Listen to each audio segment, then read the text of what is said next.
otočí, hlava se zatočí, dlaň schovám do malé dlaně, obloukem obočí, žaludek poskočí, nezapomenu na ně.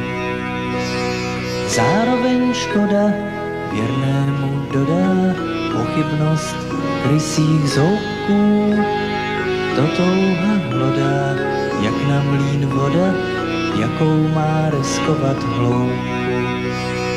Krajinou uhání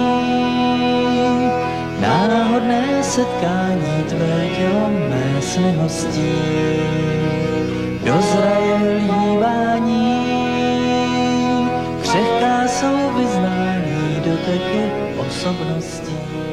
Já jsem se několikrát setkal s Indy.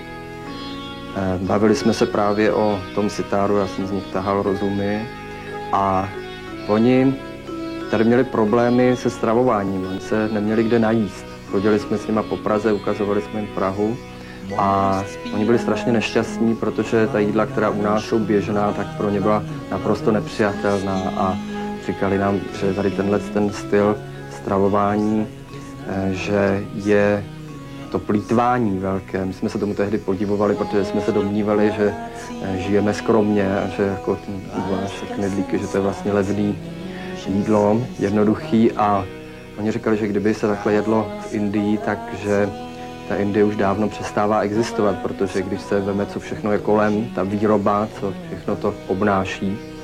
No a já jsem shodou okolností potom ještě měl nějaké zdravotní potíže, takže jsem potom začal se stravovat jinak a takový ten trošku jiný životní styl jsem začal praktikovat vlastně z donucení. Najednou jsem zjistil, že suroviny, které se zpracovávají, takže se dají jíst i v takové přirozenější podobě, že se není nutno dělat z nich takové výrobky pěkně zabalené, ale že se to dá jíst přímo a dokonce jsem zjistil teda, že to má jakýsi vliv i na ten zdravotní stav a sám jsem si to vyzkoušel na sobě, že to pomáhá. Jídlo je věc, které se nikdo nevyhne, každý odtud musí začít, každý musí jíst a pokud si umí pořádek udělat v těchto věcech, tak potom se následně umí třeba i chovat k celé té planetě a k ostatním lidem.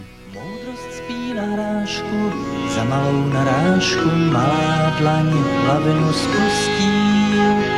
Křehké je líbání, dozraje vyznání, tvůj svět můj neopustí. Uvnitř do burácí, láska se nestrácí, nemůže se neschovat. Prázdný